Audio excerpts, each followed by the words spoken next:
चलो आज हम लोग क्या पढ़ने वाले हैं, सीड। क्या पढ़ने वाले हैं, सीड। तो सीड ये सेक्सुअल रिप्रोडक्शन का फाइनल प्रोडक्ट होता है।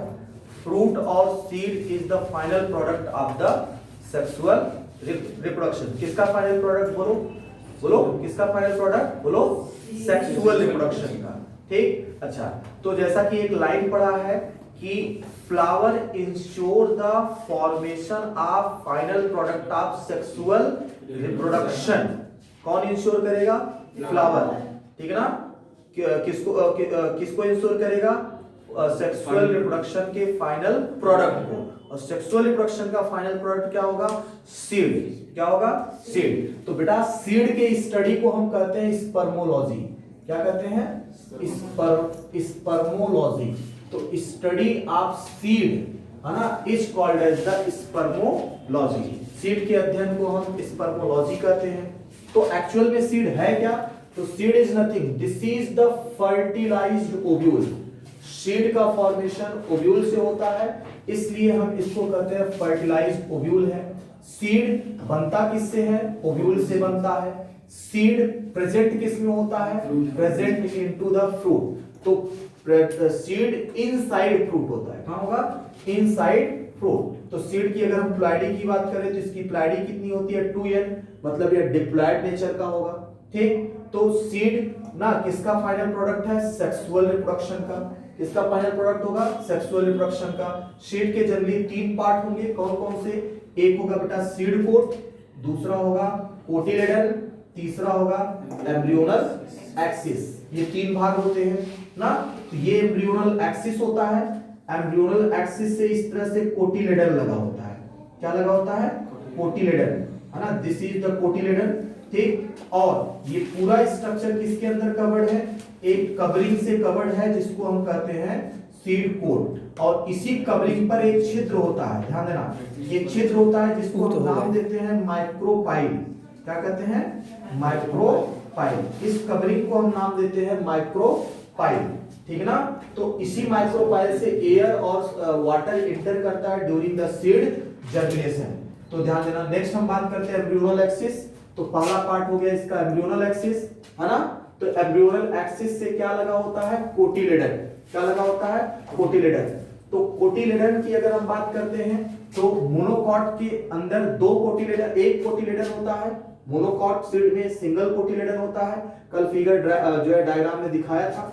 और डाइकॉट में 2 कोटिलेडन होता है, ये भी कल आपको मैंने बताया था। तो इसमें मैंने कितना कोटिलेडन बनाया है, 2। ये किसका सीड है, डाइकॉट का। किसका है, डाइकॉट का। तो कोटिलेडन हमेशा खुला होता है। खुला क्यों होगा, एनसीईआरटी कहता है कोटिलेडन क्या होगा, खुला होता है। तो खुला क्यों होता है ना, इसमें भोजन भरा होता है, रिजर्व ऑफ फूड, इसमें फूड भरा होता है, इसीलिए यह खुला होता है। क्या होता है, खुला होता है। नेक्स्ट अब तीसरा पार्ट है सीड का, सीड कोट होता है। क्या होगा, सीड कोट। तो सीड के कवरिंग को हम कहते हैं सीड कोट। हम जानते हैं ओव्यूल से क्या बनता है, सीड बनता है। और ओव्यूल की जो कवरिंग होती है उसको हम क्या कहते हैं, इंटेगुमेंट। ओव्यूल के कवरिंग को इंटेगुमेंट। तो इस तरह से हम कह सकते हैं कि सीड कोट किससे बनता है, ओव्यूल के इंटेगुमेंट से।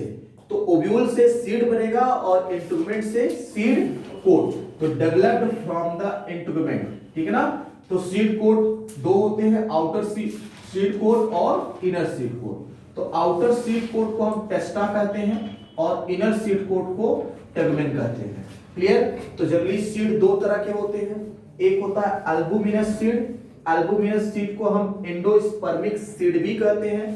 ठीक, तो क्यों कहते हैं, क्योंकि इसमें एंडोस्पर्म प्रेजेंट होता है।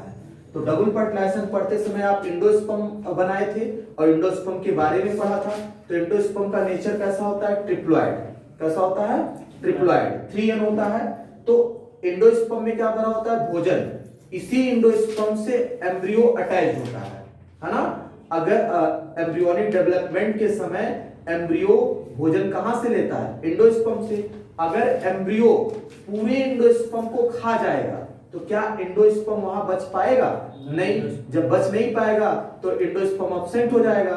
तो इंडोस्पर्म किस तरह के सीड में एब्सेंट होगा, नॉन इंडोस्पर्मिक सीड में। तो यहाँ पे हम बात करते हैं तो एम्ब्रियोनिक डेवलपमेंट में केवल पार्ट ऑफ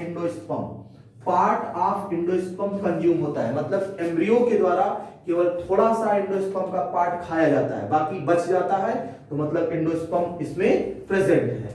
ऐसे सीड को कहते हैं इंडोस्पर्मिक सीड। इंडोस्पर्मिक सीड किसमें पाया जाता है, तो आप याद रखेंगे एक ट्रिक याद रखेंगे, कार स्कूटर BMW। तो कार स्कूटर BMW, सी कार मतलब कैस्टर ना, स्कूटर मतलब सनफ्लावर है ना, बी मतलब बार्ली, एम मतलब मेज, W मतलब वेट। ये इंडोस्पर्मिक सीड के उदाहरण है। नेक्स्ट बात करते हैं non albuminous seed. Non albuminous seed को हम एग्ज एल्बुमिनस भी कह सकते हैं। एग्ज एल्बुमिनस का मतलब क्या होगा, जिसमें इसको हम नॉन इंडोस्पर्मिक सीड भी कह सकते हैं।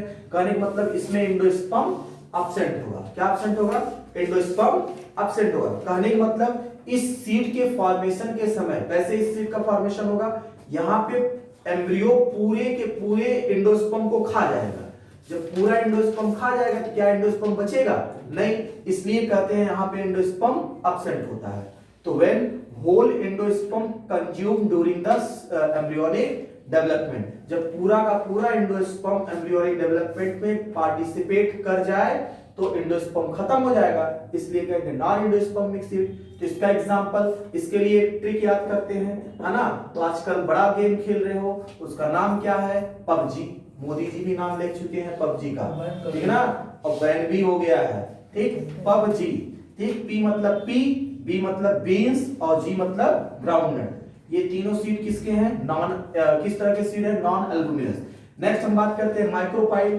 तो सीड कोट पर एक छिद्र होता है, सीड कोट पर एक पोर होता है जिसको हम कहते हैं माइक्रोपाइल, और इसी माइक्रोपाइल के माध्यम से आप कह सकते हो ओपनिंग ऑफ सीड, है ना, और ये कहां होगा, सीड कोट के ऊपर, है ना। इसी के माध्यम से वाटर और एयर सीड में इंटर करता है, ठीक। और वाटर और एयर जब इंटर करेगा तो जो है सीड से क्या निकलेगा, रेडिकल निकलेगा या तो प्लीम्यूल निकलेगा, या तो रेडिकल निकलेगा या तो प्लीम्यूल।